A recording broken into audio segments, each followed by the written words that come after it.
संविधान का पिछला क्लास में हमने देखा भाग 7 और भाग 8, ठीक है। आज जो है हम भाग 9 की बात करेंगे, जिसमें लिखा है पंचायती राज। भाग 9 में क्या है? पंचायती राज। पंचायती राज, ग्रामीण प्रशासन।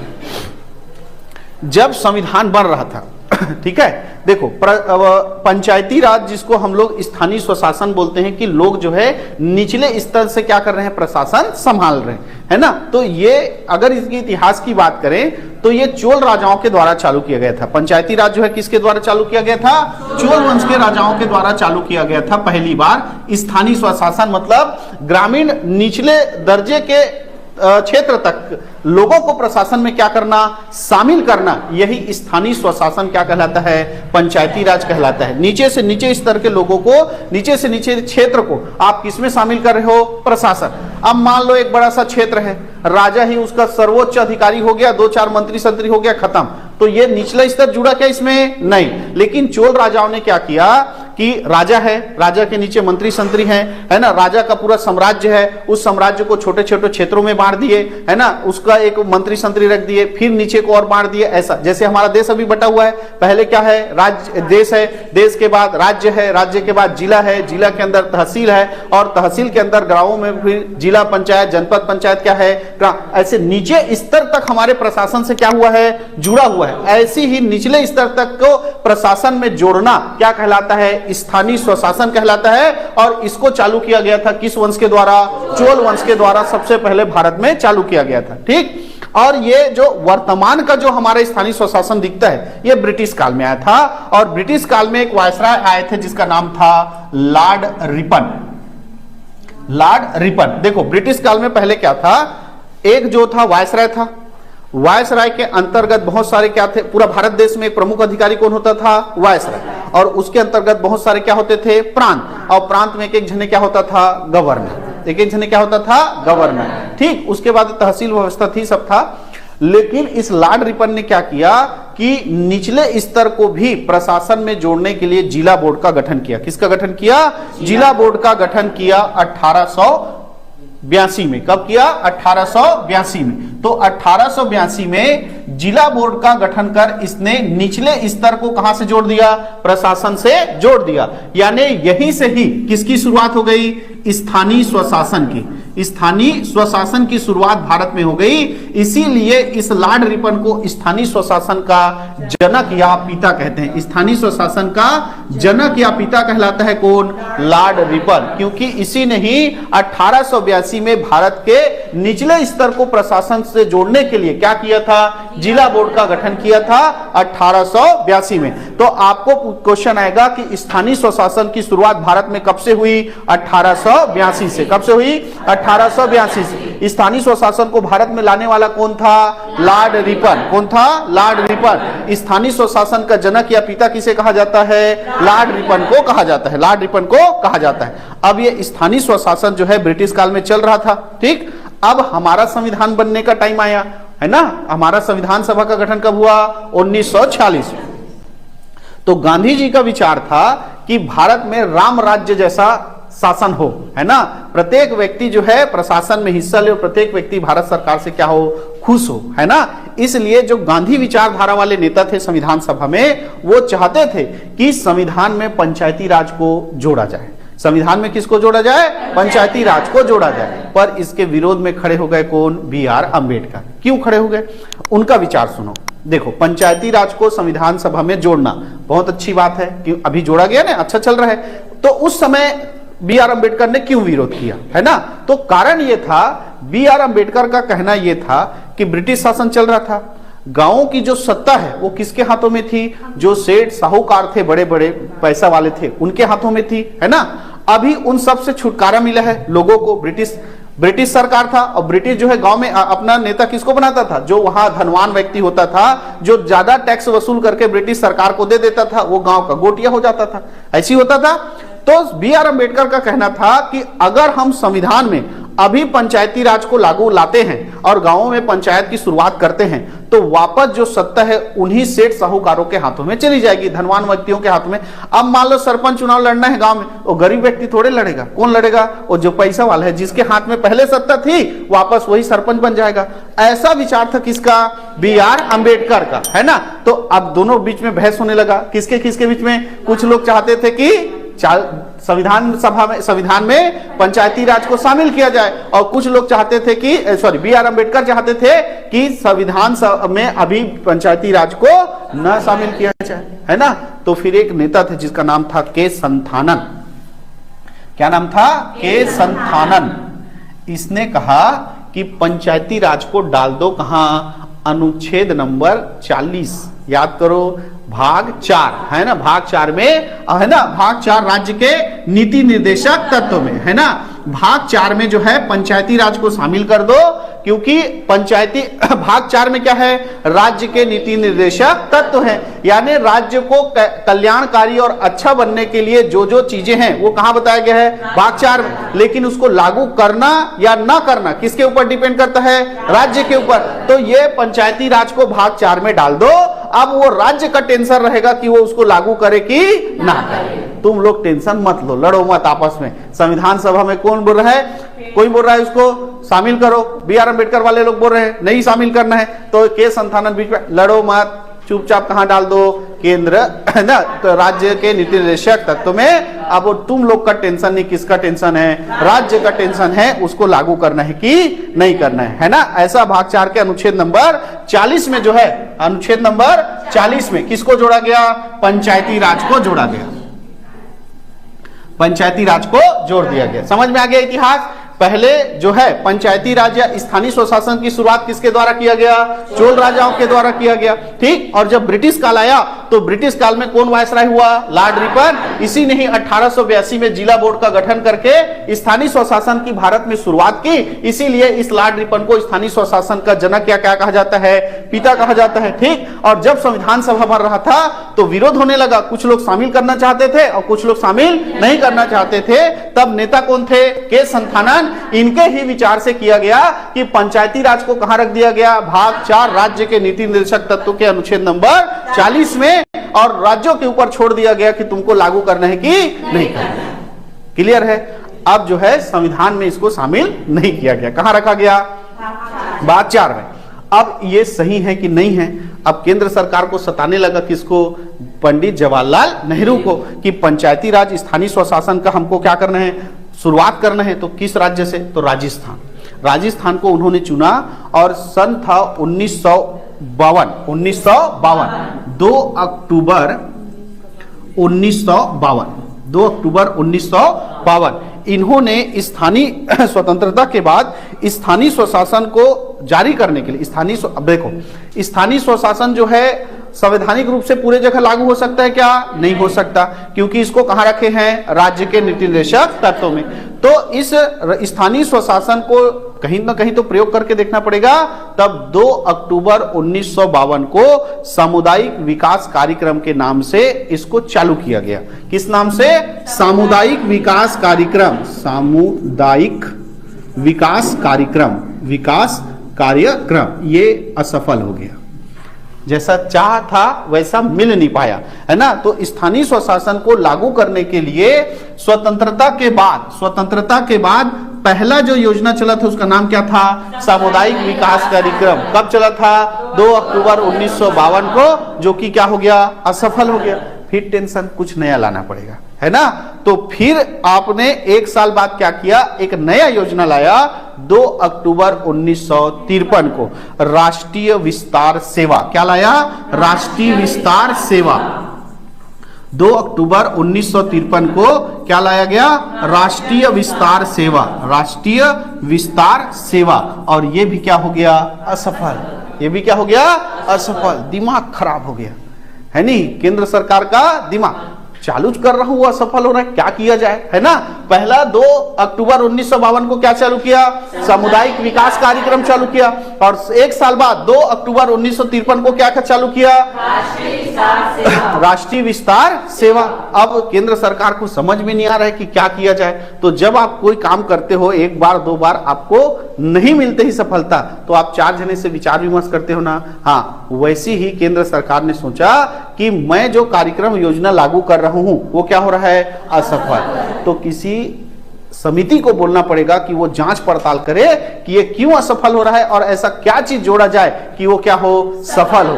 तब 1957 में एक समिति बनाई गई जिसका नाम था बलवंत राय मेहता समिति। 1957 में कौन सी समिति बनी, बलवंत राय मेहता समिति। इसका अध्यक्ष था तो इसी के नाम पे नाम रख दिया गया बलवंत राय मेहता समिति। ठीक है, अब ये बलवंत राय मेहता समिति को ये कहा गया कि ये 2 कार्यक्रम क्यों असफल हुए और ऐसा क्या लाना पड़ेगा जिससे हमारा स्थानीय स्वशासन का जो कार्यक्रम है वो क्या हो जाए, सफल हो जाए। अब इसने जांच पड़ताल किया जी, है ना, कि ये दोनों क्यों असफल हुए। तो इसने सबसे पहले ये अपने विचार में लगाया कि ये 2 कार्यक्रम चालू किए हो, किस लिए, स्थानीय स्वशासन, यानी निचले दर्जे के क्षेत्र को प्रशासन में क्या करना है, तो निचले दर्जे तक आपको प्रशासन ले जाना है, तो उस दर्जे के व्यक्ति को प्रशासन में शामिल करोगे तभी चालू होगा जी। अब दिल्ली में बैठ के सिलपट्टी में चालू करोगे तो वही है भाई, आपको छुईकदान में प्रशासन चालू करना है तो आपको क्या करना पड़ेगा, छुईकदान के लोगों को प्रशासन में लाना पड़ेगा। अब ये क्या कर रहे थे, दिल्ली में बैठ के चालू कर देते है ना, तो इसीलिए क्या हो रहा था, असफल। तो इसने कहा कि आपको लोकतंत्र का क्या करना पड़ेगा, विकेंद्रीकरण। लोकतंत्र का क्या करना पड़ेगा, विकेंद्रीकरण। इसने लोकतंत्र का विकेंद्रीकरण, देखो ये चालू करना चाहता है, लेकिन दिल्ली और दिल्ली ज्यादा कहां, राज्य, इसके नीचे आ रहा था क्या, नहीं। तो इसने कहा कि लोकतंत्र का क्या करो, विकेंद्रीकरण, यानी कि आपको लोकतंत्र को नीचे तक जाना पड़ेगा। और इसने कहा कि आपको स्थानीय स्वशासन या ग्रामीण प्रशासन, पंचायती राज लागू करना है तो आपको 3 स्तर में लागू करना पड़ेगा। कितने स्तर में, 3 स्तर। देखो आपका प्रशासन जो है केंद्र में चल रहा है, राज्य में चल रहा है, इसलिए आपको 3 स्तर बनाना पड़ेगा। एक जिला पंचायत, जनपद पंचायत और एक होगा ग्राम पंचायत। ऐसे स्थानीय लोगों को जोड़ोगे प्रशासन में तभी तो आपका स्थानीय स्वशासन क्या होगा, चालू होगा। तो इसीलिए बलवंत राय मेहता समिति ने कहा कि सबसे पहले आपको लोकतंत्र का क्या करना पड़ेगा, विकेंद्रीकरण। आपका लोकतंत्र सीधा केंद्र में और राज्य में, उसके बाद कुछ नहीं है, तो आप कहां से स्थानीय स्वशासन चालू करोगे। इसलिए आपको विकेंद्रीकरण करना पड़ेगा। आपको जिला पंचायत, जनपद पंचायत और ग्राम पंचायत, इन 3 स्तर पे आपको क्या करना पड़ेगा, स्थानीय स्वशासन को चालू करना पड़ेगा। क्लियर है, और यही आज चलता है, यही चलता है ना।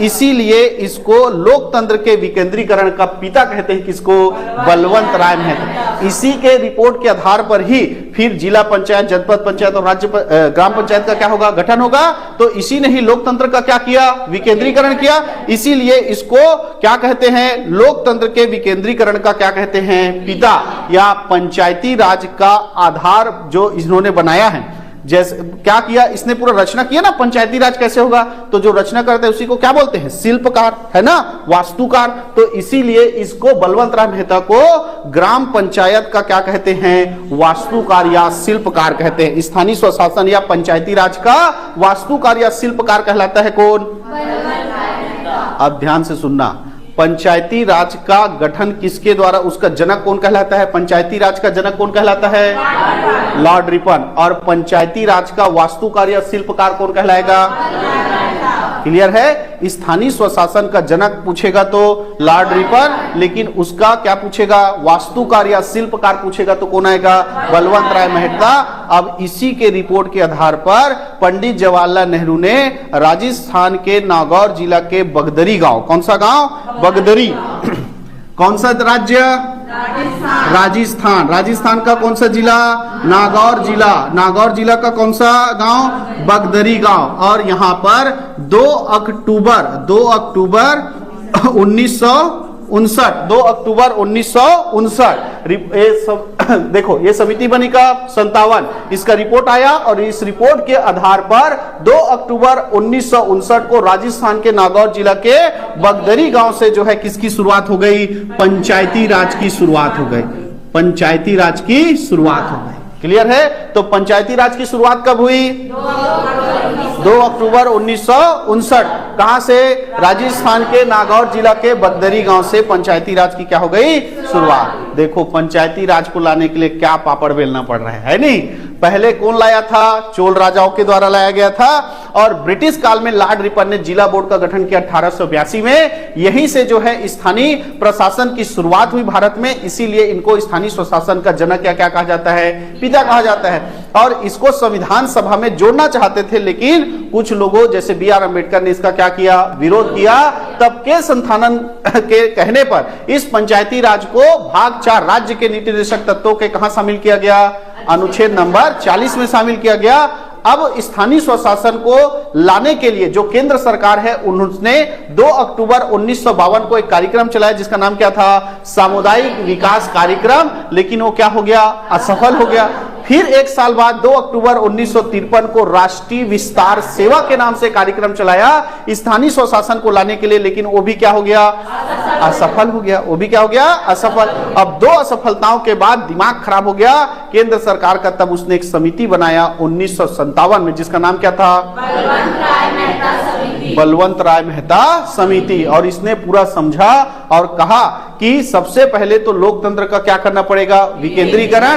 कि लोकतंत्र जो है वो सिर्फ और सिर्फ केंद्र में है और राज्य में है, तो उसको नीचे तक जोड़ना है तो नीचे तक आपको प्रशासन लोकतंत्र को लाना पड़ेगा। तो लोकतंत्र को विकेंद्रीकरण करके आपको पंचायती राज को 3 स्तर में लागू करना पड़ेगा: जिला पंचायत, जनपद पंचायत और ग्राम पंचायत। और इन्हीं के रिपोर्ट के आधार पर 2 अक्टूबर 1969 को राजस्थान के नागौर जिला के बगदरी ग्राम में किसकी शुरुआत हो गई? पंचायती राज की शुरुआत हो गई। क्लियर है? फिर 11 अक्टूबर 1959, 11 अक्टूबर 1959 को ही एक और जगह राजस्थान में हुआ था, आंध्र प्रदेश में भी इसकी शुरुआत की गई। आंध्र प्रदेश में भी 2 अक्टूबर 1959 को आंध्र प्रदेश के महबूब नगर में जो है ग्राम पंचायत की क्या हुई? शुरुआत हुई। तो आंध्र प्रदेश का कौन सा था? महबूब नगर। यहां पर जो है पंचायती राज की शुरुआत। तो पंचायती राज की शुरुआत पहले राजस्थान में और उसके बाद कहां हुआ? आंध्र प्रदेश में। वहां से अच्छा रिजल्ट आने लगा। भाई आप देखो, स्थानीय स्वशासन में आपने किसको जोड़ दिया? स्थानीय लोगों को जोड़ दिया। तो अब आना चाहिए ना भाई। अब ग्राम पंचायत में मान लो पहले क्या था? मान लो आपके गांव में नाली की जरूरत है नहीं? नाली छोड़ो, जमाना में पानी की जरूरत होता था, तालाब खुदवाना है, तो वो आदमी, वो गांव के आदमी लोग किसके पास जाते थे? कलेक्टर के पास। किसके पास जाते थे? पंच, सरपंच तो कोई होता नहीं था। और अब जब आपको एक ठो नल की भी जरूरत है तो आप सीधा पहुंच जाते हो किसके पास? सरपंच। मोर घर में नल नहीं है भैया, ते नल लगा तो मैं वोट दे रहा हूं ऐसे करके, है नहीं? भला सरपंच कहते थे वोट फ्री में नहीं दे रहे, मैं तो दारू दे रहा हूं। वो बात की बात है, ठीक। लेकिन आज जो है लोग अपनी समस्याओं को बताने के लिए कहां पहुंच जाते हैं? सरपंच के पास। स्थानीय लोग जुड़ गए नहीं? तो स्थानीय लोग जुड़ गए, समस्याओं का पता चलने। अब वो सरपंच बोलेगा ठीक है भैया मैं नहीं लगा सको, मैं आगे बात करूं, तो वो जनपद में जाएगा। अरे मोर गांव में पानी की समस्या भैया, तो जनपद वाला किसको बोलता था? जिला। जिला किसको? राज्य। ऐसे अब जो है काम होने लगा कि नहीं होने लगा? तो यहां से अब सफलता दिखने लगी कि स्थानीय लोग जो है प्रशासन में जुड़ गए हैं, निचले स्तर तक काम जा रहा है ना? तो अब आगे क्या करना है? अब आगे क्या करना है? तो इसके लिए भी उसने अपना दिमाग नहीं लगाया, समिति बनाया, है ना? अभी क्या किया था? बिना दिमाग लगाए काम करता था तो असफल हो गया। फिर क्या बनाया? समिति। और समिति बनाया तो काम थोड़ा अच्छा हो रहा है, तो आगे और क्या करना है? और अच्छा क्या करना है? इसलिए फिर समिति बनाया। तो पहले किसको बुलाए थे? बलवंत राय मेहता को। अब उसके बेटा को बुलाओ, जिसका नाम क्या है? अशोक मेहता। अशोक मेहता समिति। तो 1977 में बना अशोक मेहता समिति। ठीक है, इस समिति का डायरेक्ट नाम आता है कि किससे संबंधित है। तो बलवंत राय मेहता पंचायती राज से संबंधित है, अशोक मेहता समिति भी किससे है? पंचायती राज से संबंधित है। ठीक। अब ये अपना जांच पड़ताल किया तो इसने कहा कि पंचायती राज जो है वो 2 स्तर का बना दो। इसने क्या कहा कि पंचायती राज को कितने स्तर का होना चाहिए? 2 स्तर का होना चाहिए। एक होना चाहिए जिला पंचायत, एक होना चाहिए जिला पंचायत और दूसरा होना चाहिए ग्राम पंचायत। पंचायत उसका कोई जरूरत नहीं है, ऐसा कहना था किसका? अशोक मेहता समिति का। किसका? अशोक मेहता समिति का। और इनका जो कार्यकाल है वो 4 वर्ष का होना चाहिए। इनका जो कार्यकाल है कितने वर्ष का होना चाहिए? 4 वर्ष का होना चाहिए, ऐसा कहना था किसका? अशोक मेहता समिति का। साथ ही इनका कहना था कि जैसे केंद्र में और राज्य में चुनाव होता है वो कैसे होता है? दलगत होता है। कांग्रेस वाला, बीजेपी वाला, आम दल पार्टी, बहुजन समाजवादी, तो दुनिया भर का पार्टी है, और नहीं हो निर्विरोध खड़ा हो जाते है कि नहीं? तो वैसी पंचायती राज का भी चुनाव राजनीतिक दलगत होना चाहिए। राजनीतिक दलगत होना चाहिए। दल में राजनीतिक दलों के द्वारा क्या होना चाहिए? चुनाव होना चाहिए। कि यहाँ पंच का सरपंच का भी चुनाव लड़ रहा है तो बीजेपी का कैंडिडेट सरपंच, कांग्रेस का कैंडिडेट पंच का चुनाव हो रहा है तो कांग्रेस से, बीजेपी से, बहुजन समाजवादी, आम आदमी पार्टी, ऐसे अलग अलग पार्टी से जो है पंच, सरपंच, जिला पंचायत, जनपद पंचायत के सदस्यों का क्या होना चाहिए? चुनाव होना चाहिए। ऐसा कहना था किसका? अशोक मेहता समिति का। क्लियर है? तो अशोक मेहता समिति कब बना? 1977। इसका क्या कहना है कि पंचायती राज कितने स्तर का होना चाहिए? 2 स्तर, है नहीं? पिताजी बोलते थे 3 स्तर का, बेटा बोलता है 2 स्तर का। ठीक है? और वो कितने साल का होना चाहिए बोलता है? कार्यकाल 4 साल का। और साथ ही ये बोलता है कि जो चुनाव है वो कैसे होना चाहिए? है ना, दलगत होना चाहिए। और साथ ही यहां पर आरक्षण लागू करना चाहिए, है ना? पंचायती राज में क्या करना चाहिए? आरक्षण, है ना? कि देखो आप जो है निचले स्तर को जोड़ रहे हो तो जो अच्छे परिपक्व लोग हैं वही लोग आ रहे हैं, और जो नीचे जिनका स्थिति अच्छी नहीं है उनको भी प्रशासन में लाओगे ना। तो अच्छी स्थिति नहीं है तो प्रशासन में लाने के लिए क्या लाओ? आरक्षण। एसटी वाले को दे दो तो जनरल वाला ऑटोमेटिक हट जाएगा, कौन वापस प्रशासन में जुड़ जाएगा? एसटी। तो एसटी एससी महिला, एसटी एससी महिलाओं को क्या दिया जाए? आरक्षण दिया जाए। ऐसा कहना था किसका? इस अशोक मेहता समिति का। साथ ही इसका कहना था कि जैसे केंद्र सरकार और राज्य सरकार टैक्स लेता है ना, वैसे इनको भी कर लगाने का क्या दिया जाए? अधिकार दिया जाए। कर का क्या दिया जाए? अधिकार दिया जाए। ठीक? और राज्य के पास जो कर आता है, जैसे केंद्र के पास जो कर आता है, टैक्स आता है, उसका बंटवारा होता है कि कुछ पैसा कौन रखता है? केंद्र सरकार, और कुछ पैसा कौन रखता है?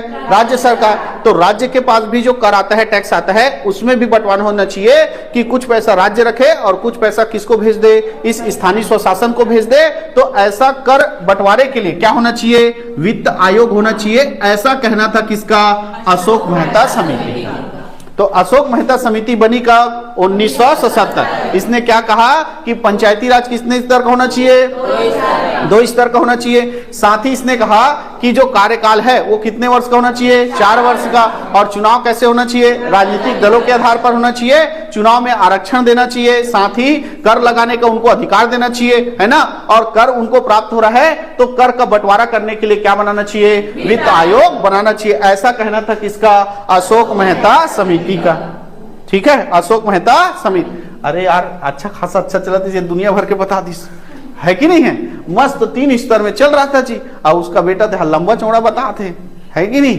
तो कैसे करना है? रुको थोड़ा सोचने दो। ऐसा करके सरकार ने कुछ नहीं किया और फिर 1985 में एक और समिति बनाया कि अब देख लेते हैं कि दूसरा समिति क्या बताता है। फिर तार मरोड़ करेंगे, कुछ आगे प्रोसेस करेंगे पंचायती राज को ऐसे करके। तो 1985 में GV.K. राव, कौन सी समिति बनी? GV.K. राव समिति। 1985 में GV.K.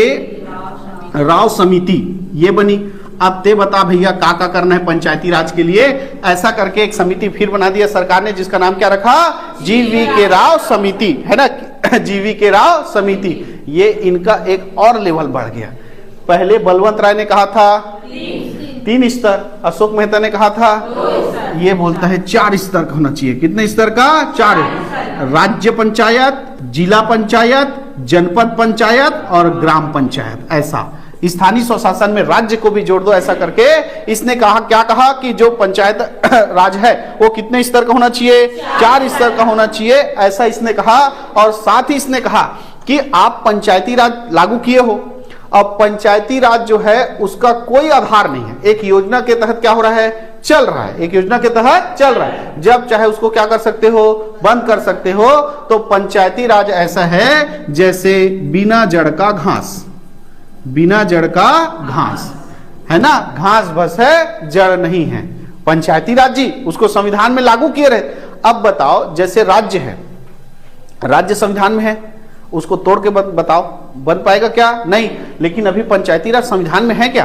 कोई अधिनियम है क्या? नहीं है। सिर्फ एक योजना के तहत तुम पंचायती राज को क्या कर दिए हो? लागू कर दिए हो, जिसका कोई जड़ नहीं है। तो इस समिति ने पंचायती राज को क्या कहा है?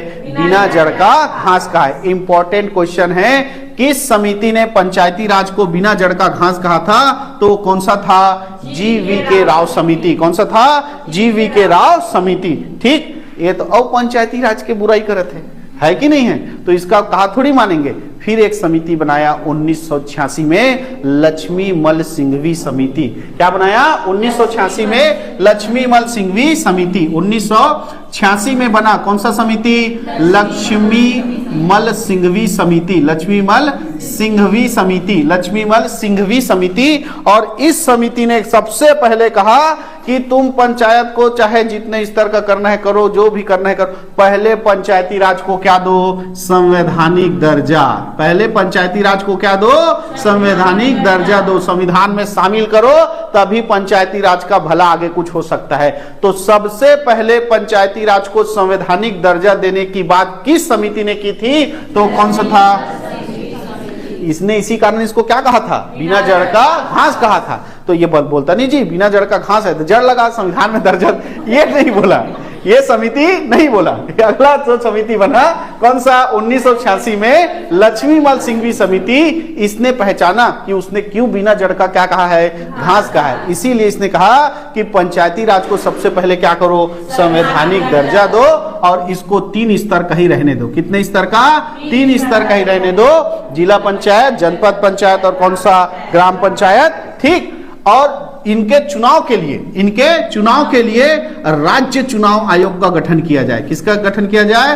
राज्य चुनाव आयोग का। भाई उसका चुनाव कराओगे तो चुनाव कराने कौन आएगा? केंद्र सरकार वाला थोड़ी आएगा। तो राज्य कहते निपटाई से की। तो इसीलिए पंचायती या स्थानीय स्वशासन का आपको क्या करना है? चुनाव कराना है। तो चुनाव कराने के लिए राज्य चुनाव आयोग का क्या करो? गठन करो, है ना। और इनको राजनीति से दूर रखो, यानी राजनीतिक दलों से क्या रखो? दूर रखो। दलगत चुनाव ना हो, ऐसा इसने कहा था। दलगत चुनाव ना हो मतलब राजनीतिक जो पार्टी है ना, कांग्रेस है, बीजेपी है, ऐसा पार्टी से इनको दूर रखो। जो खड़ा होना चाहता है चुपचाप वो क्या हो? खड़ा हो। सरपंच पंच चुनाव लड़े, पार्षद अध्यक्ष का चुनाव लड़े, इसमें बीजेपी कांग्रेस करने की जरूरत नहीं है ना। तो चुनाव कराने के लिए राज्य चुनाव आयोग का गठन किया जाए, दलगत चुनाव ना हो, है ना। और साथ ही इसने कहा कि हाँ कि इनको क्या दो? कर लगाने का अधिकार दो। भाई इनको आप जो है प्रशासन चलाने के लिए दे रहे हो, तो प्रशासन आदमी फोकट में थोड़ी चलाएगा, पैसा रहेगा तभी चलाएगा। और पैसा कब आएगा? जब वो किसी प्रकार का टैक्स लेगा। गांव में बाजार लग रहा है तो बाजार दुकान लगाओ भैया, टैक्स दो, है कि नहीं? ऐसा वो जमीन खाली पड़ा है, वो शादी बर बिहार टेंट लगा दो, फुकट में नहीं लगाने हैं, टैक्स दो। ऐसा पैसा लेगा तब पंचायत के पास क्या आएगा? पैसा। और उसके बाद बोल रहे हैं वो तालाब नहीं है, ठीक, पैसा आ रही नरे ओकर तालाब खोदा। ऐसे होगा कि नहीं होगा भाई काम? तो इसीलिए इसने कहा कि पंचायती राज को सुदृढ़ करना है तो उसको क्या दो? कर लगाने का क्या दो? अधिकार दो। और साथ ही आप जो है गांव में ग्राम न्यायालय का गठन करो कि जो छोटा मोटा जो झगड़ा लड़ाई होता है वो ग्राम न्यायालय में ही क्या हो जाए? सुलझ जाए। ऐसा सब चीज बताया किसने? लक्ष्मी मल सिंघवी समिति ने, है ना। लक्ष्मी मल सिंघवी समिति ने ऐसा सब कुछ बताया कि संवैधानिक दर्जा देना है, इसको 3 स्तर का ही रहने दो, चुनाव कराने के लिए राज्य निर्वाचन आयोग का गठन किया जाए, और दलगत चुनाव नहीं कराना है, कर लगाने का इनको अधिकार देना है, और साथ ही ग्राम न्यायालय का क्या किया जाए? गठन किया। अब टेंशन में भारत सरकार एक समिति बनाए थे 85 में, जो क्या बोलता है? 4 स्तर का हो और बिना जड़ का घास कहता है। और दूसरा बोलता है कि संवैधानिक दर्जा दो, 3 स्तर का ही रहने दो, चुनाव आयोग बनाओ, है नहीं, खर्चा बढ़ा दी सेहत जी, ऐसे कहा है नहीं। तो एक और राय ले लेता, एक जन के और राय ले लेता। ऐसे करके फिर एक समिति बना 1988 में। 1988 में, है ना, थुंगन समिति। क्या बोला गया? थुंगन समिति। थुंगन समिति। और इस समिति ने भी पहला बात यही कहा कि पंचायती राज को क्या देना है? संवैधानिक दर्जा। पंचायती राज को क्या दो? संवैधानिक दर्जा दो। इसने भी ये बात कही, पंचायती राज को संवैधानिक दर्जा दो। और इसने कहा कि ये जो ठीक है, ये जो बोल रहे हैं वो ठीक है। इसके अलावा आप जो है वित्त आयोग का गठन करो, वित्त आयोग का गठन करो, है ना। वित्त आयोग का गठन करो और साथ ही यहां पर महिला एसटी एससी ओबीसी के लिए क्या लाओ, आरक्षण लाओ। ऐसा इसने और जोड़ दिया, ऐसा इसने और जोड़। तो थुंगन समिति ने भी कहा कि पंचायती राज को संवैधानिक दर्जा देना चाहिए और साथ ही पंचायती राज के लिए वित्त आयोग और आरक्षण की भी व्यवस्था पंचायती राज में होना चाहिए। ऐसा इस कौन सी समिति ने, थुंगन समिति। अब देखो लक्ष्मीवंत सिंघवी समिति भी क्या कर रहा है, थुंगन समिति भी क्या कर रहा है, संवैधानिक दर्जा। तो केंद्र सरकार को लगा कि हाँ इसको क्या देना पड़ेगा, संवैधानिक दर्जा देना पड़ेगा। तो इस समय राजीव गांधी की सरकार थी। 88-87 में किसकी सरकार थी, याद करो 1984 से 1989 तक प्रधानमंत्री कौन थे, राजीव गांधी। तो राजीव गांधी ने पंचायती राज को संवैधानिक दर्जा देने के लिए प्रस्ताव लाया है ना 1989 में। 1989 अपने कार्यकाल के अंतिम दौरान 1989 में किसके द्वारा, राजीव गांधी के द्वारा संवैधानिक दर्जा देने के लिए क्या लाया गया, प्रस्ताव लाया गया। और संवैधानिक दर्जा पंचायती राज को देना है करके वो विधेयक जो है लोकसभा में पास हो गया। कहां पास हो गया, लोकसभा। और लोकसभा से कहां जाएगा, राज्यसभा वाले ने उसको फेल कर दिया, राज्यसभा वालों ने उसको फेल कर दिया। राज्यसभा में वो पास नहीं हो पाया, राज्यसभा में पास नहीं हो पाया। और इधर फिर राजीव गांधी की सरकार या उनका कार्यकाल क्या हो गया, समाप्त हो गया। और उसके बाद जो प्रधानमंत्री लोग आए उन लोग खुद अपना सरकार नहीं संभाल पा रहे थे, तो इधर क्या हाल चाहते है ना। राजीव गांधी के बाद वीपी सिंह आए थे, है ना। वीपी सिंह के बाद कौन आया था, याद करो, चंद्रशेखर। लेकिन इन लोग अपना सरकार ही 1 साल नहीं चला पा रहे थे, तो इसको कहा। फिर आए कौन, पीवी नरसिम्हा राव। कौन आए, पीवी नरसिम्हा राव। और पीवी नरसिम्हा राव ने फिर इस पंचायती राज को संवैधानिक दर्जा देने के लिए विधेयक लाया, है ना। तो पीवी नरसिम्हा राव के कार्यकाल में पंचायती राज को संवैधानिक दर्जा देने के लिए क्या आया, विधेयक। तो किसका कार्यकाल चल रहा है, पीवी नरसिम्हा राव। इन्हीं के कार्यकाल में 1992 में पंचायती राज को कहां लाना है, संविधान में लाना है। इसी के लिए लाया गया 73वां संविधान संशोधन 1992, है ना। 73वां संविधान संशोधन 1992, ठीक है। 22 दिसंबर 1992, कौन सा तारीख था, 22 दिसंबर 1992 ये लोकसभा में क्या हुआ, पारित हुआ, लोकसभा में पास हुआ। और अगले दिन 23 दिसंबर 1992 राज्यसभा में क्या हुआ, पारित हुआ। तो पंचायती राज को शामिल करने के लिए जो संविधान संशोधन विधेयक आया था, 73वां संविधान संशोधन विधेयक, ये लोकसभा में कब पारित हुआ, 22 दिसंबर 1992 को। और राज्यसभा में कब पारित हुआ, 1992 को। क्लियर है। अब ये विधेयक पास होने के बाद किसके पास जाएगा, राष्ट्रपति के पास। दोनों से जब पास हो जाता है तो राष्ट्रपति के पास जाता है। तो राष्ट्रपति उस पर अपना क्या देता है, ऑटोग्राफ देगा। तभी तो वो जो विधेयक है वो क्या बनेगा, अधिनियम बने, कानून बनेगा। तो राष्ट्रपति के पास गया ये 20 अप्रैल 1993 को। 20 अप्रैल 1993 को राष्ट्रपति ने इस पे क्या किया, हस्ताक्षर। राष्ट्रपति ने इस पे हस्ताक्षर किया। कौन राष्ट्रपति ने हस्ताक्षर किया होगा, बताओ कौन थे 93 में राष्ट्रपति, शंकर दयाल शर्मा। 92 से 97 शंकर दयाल शर्मा। तो शंकर दयाल शर्मा उस समय क्या थे, राष्ट्रपति थे। उन्होंने ही क्या किया, साइन किया। ये क्वेश्चन आ सकता है नहीं कि पंचायती राज को संवैधानिक दर्जा दिया गया, उस समय प्रधानमंत्री कौन थे, पीवी नरसिम्हा राव। और राष्ट्रपति कौन थे, शंकर दयाल शर्मा, शंकर दयाल शर्मा। ठीक, ये इन्होंने साइन कर दिया गया। अब 24 इनके साइन करने के बाद अब पूरे भारत देश में इसको क्या कर सकते हैं, लागू कर सकते हैं। तो पंचायती राज को 24 अप्रैल 1993 को पूरे भारत देश में पंचायती राज को लागू कर दिया।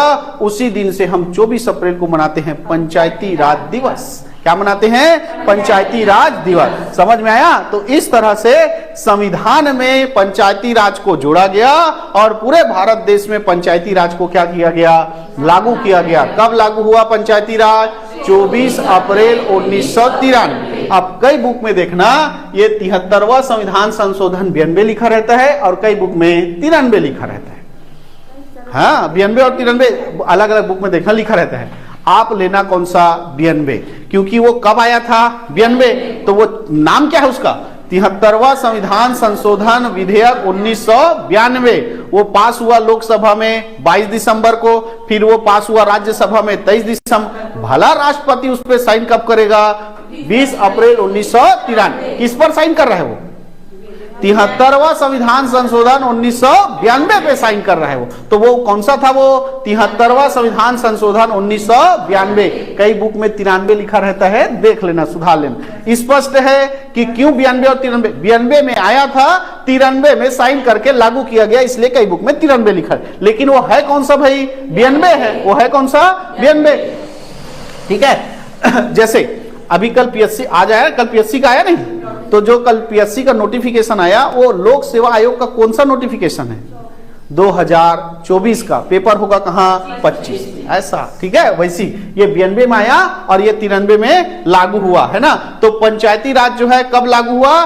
24 अप्रैल 1993। ठीक। अब इसको संविधान में जोड़ना है तो भाग 9 में जोड़ा गया।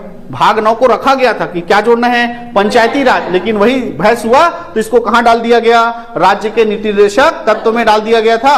तो भाग 9 पंचायती राज बस लिखे थे, अनुच्छेद नंबर 243। क्या लिखे थे?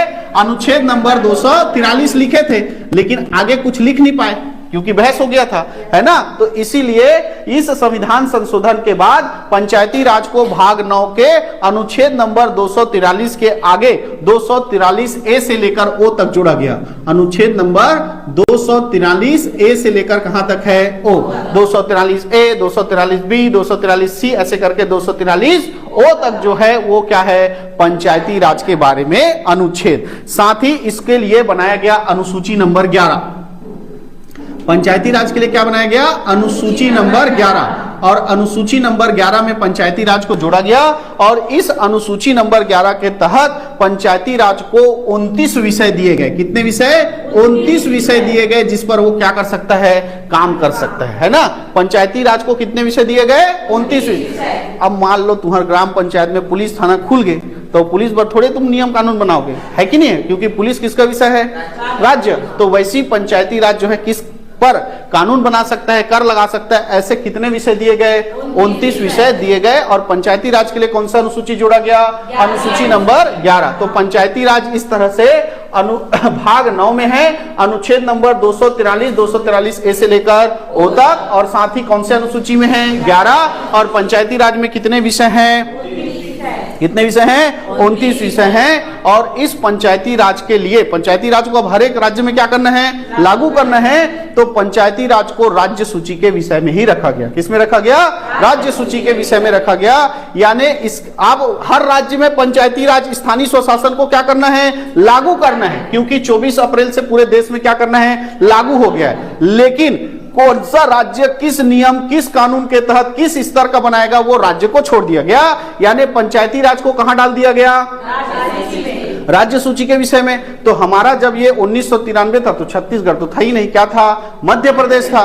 तो मध्य प्रदेश में, है ना, अब पंचायती राज राज्य सूची का विषय है तो हर राज्य को कानून बनाकर पंचायती राज को क्या करना है? लागू करना है। तो छत्तीसगढ़ जो कि मध्य प्रदेश का हिस्सा था, वहां पंचायती राज अधिनियम 1993 लागू किया गया। मध्य प्रदेश पंचायती राज अधिनियम 1993, अधिनियम 1993। ठीक। और यही जो है आज छत्तीसगढ़ में भी चल रहा है। छत्तीसगढ़ में कौन से अधिनियम के तहत पंचायती राज लागू है? तो छत्तीसगढ़ पंचायती राज अधिनियम 1993 ही लागू है। ध्यान से सुनना। मध्य प्रदेश में क्या करना था? पंचायती राज लागू करना है तो कानून बनाना है। तो मध्य प्रदेश सरकार ने कौन सा कानून बनाया? मध्य प्रदेश पंचायती राज अधिनियम 1993। 1 नवंबर सन 2000 मध्य प्रदेश से अलग होके क्या हो गया? छत्तीसगढ़। अब छत्तीसगढ़ में भी पंचायती राज लागू है तो उसको भी नियम होना चाहिए। तो छत्तीसगढ़ सरकार ने क्या किया कि जो मध्य प्रदेश पंचायती राज अधिनियम है वही छत्तीसगढ़ में लागू रहेगा। बस जहां जहां मध्य प्रदेश लिखा है वहां वहां सफेदा लगा क्या लिखना है? छत्तीसगढ़ लिखना है। वहां सफेदा लगा के क्या लिखना है, छत्तीसगढ़ लिखना है। और ये जो आदेश आया इसको कहा गया अनुकूलन आदेश। क्या कहा गया, अनुकूलन आदेश, अनुकूलन आदेश। ठीक है, जो मध्य प्रदेश को छत्तीसगढ़ करना था उसको क्या कहा गया, अनुकूलन आदेश कहा गया। और ये अनुकूलन आदेश जो है 7 जून सन 2001 को क्या किया गया, लाया गया। ये अनुकूलन आदेश जो है 7 जून सन 2001 को लाया गया था और ये राजपत्र में प्रकाशित हुआ था 18 जून 2001 को।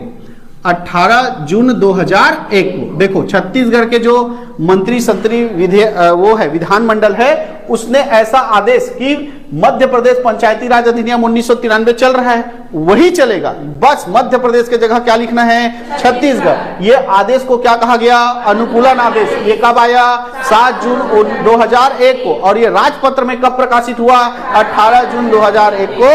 और इसी अधिनियम के तहत ही छत्तीसगढ़ में आज पंचायती राज क्या है, संचालित है। तो पंचायती राज किस अधिनियम के तहत चल रहा है छत्तीसगढ़ में, तो छत्तीसगढ़ पंचायती राज अधिनियम 1993 है ना। अब 93 है, अब कई लोग इसको बिना पढ़े जाएंगे तो क्या बोलेंगे, 2001 में बने थी, 93 कहां हुई, यही सोचेंगे नहीं। हाँ, लेकिन कैसे हुआ वो पढ़ोगे तब पता चलेगा।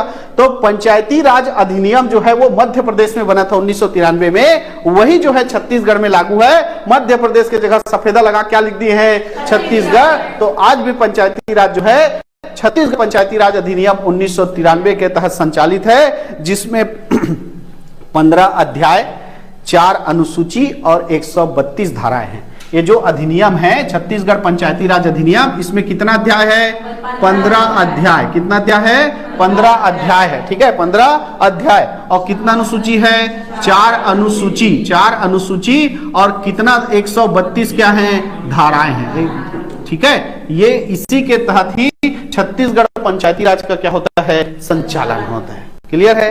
तो पंचायती राज कैसे छत्तीसगढ़ या विभिन्न राज्यों में आया वो आज हमने देख लिया। ठीक, अब जो है हमारा छत्तीसगढ़ है जी, तो हम किसके हिसाब से पढ़ेंगे, छत्तीसगढ़ के हिसाब से पढ़ेंगे। और साथ ही इन अनुच्छेदों में क्या लिखा है इसके बारे में भी हम जानेंगे, लेकिन आज नहीं, नेक्स्ट क्लास में। आज के लिए इतना ही।